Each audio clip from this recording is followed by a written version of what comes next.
हाँ मुझे बोलने दीजिए, मैं तो नहीं कह रहा हूं आपकी समझ है, आपकी समझ। अरे मुझे तो बोलने दीजिए ना।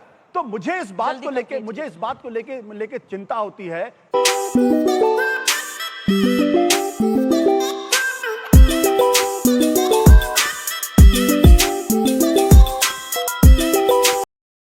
शुभांशु द्विवेदी ने बंद की आशुतोष जी की बोलती। डिबेट देखिए। डिबेट अगर अच्छा लगे तो वीडियो को लाइक कर देना और चैनल को सब्सक्राइब कर देना। हम ऐसे डिबेट आपके लिए लाते रहेंगे। संगीत रागी जी क्यों नहीं पहुंचते हैं? ये सत्ता पक्ष को भी सोचना चाहिए, उनकी भी जिम्मेदारी है, ये पूछ रहे हैं वो। और इसी के साथ संघ को लेकर भी उनका कहना है कि चूंकि अध्यक्ष नहीं चुना जा पा रहा है, एक क्राइसिस की स्थिति है कि अगर एक विचार परिवार के अगर दो शीर्ष पुरुष अगर आपस में लड़ रहे हैं, मोहन भागवत और नरेंद्र मोदी की लड़ाई, मुझे बोलने दीजिए ना।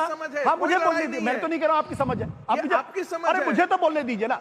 तो मुझे इस बात को लेके चिंता होती है कि ये जो अंदरूनी संघर्ष है कहीं ये कोई दूसरा रूप अख्तियार ना करे। ये वैचारिक संघर्ष भी है, ये सांगठनिक संघर्ष भी है और ये व्यक्तिगत ईगो का भी है। देखिए, जो आशुतोष जी ने बोला, प्रबुद्ध होकर एक बहुत गलत बात बोली कि जो लोग वहां रह गए उनके साथ कोई सहानुभूति नहीं है। सितंबर 1947 में महात्मा गांधी ने बाकायदा स्टेटमेंट दिया है कि जो हिंदू और सिख पाकिस्तान में रह गए हैं वो जब भी भारत आना चाहें, भारत सरकार की जिम्मेदारी है कि वो उनकी सारी कुशल क्षेम करे। आने वाले वर्षों में भी जब भी आना चाहें, चूंकि वो वहां पर अपनी मर्जी से नहीं थे, वो इस विभाजन के पक्ष में नहीं थे, ये दिया गया। कांग्रेस कार्य समिति ने भी ये बात कही। और अगर उसके बाद भी कहें तो मुझे अटल जी की कविता की वह पंक्ति याद आती जो उन्होंने कहा था, जिनकी लाशों पर पग धरकर आजादी भारत में आई, वो अब तक है खाना बदोश, गम की काली आंधी छाई।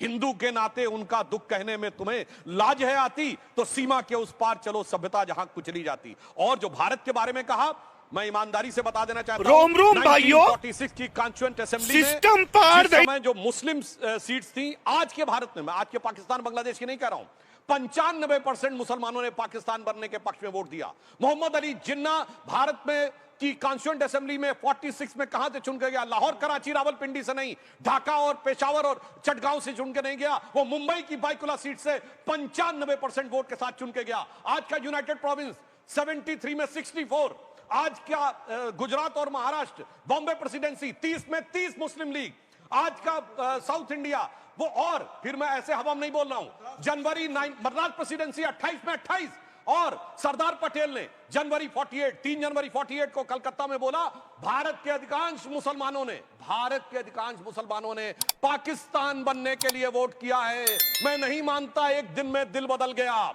सेम चीज 28 अगस्त 1947 को कॉन्स्टिट्यूएंट असेंबली में जब ये बात उठाई गई तो सरदार पटेल ने बहुत गुस्से में कहा, अब जो हो गया सो हो गया, अब ये मत कहो मुझे अलग कानून चाहिए, अलग स्थान चाहिए, अलग डायरेक्टरेट चाहिए, अब साथ मत आओ। इसलिए ये इतिहास का झूठ नहीं पढ़ाना चाहिए। मैं ये कह रहा हूं उसके बाद। अरे भैया हो गया। सरदार पटेल ने कहा, आशुतोष जी एक छोटा जवाब दें, उसके बाद क्या लोग जी आ रही है। देखिए, और मैं एक और बात कहता हूं, एक मिनट देखिए, और एक मिनट में एक पूरी कर लूं फिर जल्दी से। और किसी को मेरी बात पे यकीन ना हो तो 28 अगस्त 1947 कॉन्स्टिट्यूएंट असेंबली की डिबेट, मुस्लिम लीग के सदस्य के ऊपर सरदार पटेल का जवाब अभी आसपास जाके देख लीजिएगा, झूठ का। आई होप गाइस आप लोग को डिबेट अच्छा लगा होगा। वीडियो अच्छी लगी होगी तो वीडियो को आप लाइक कर देना और चैनल को सब्सक्राइब कर देना और बताना डिबेट कमेंट में कैसा लगा।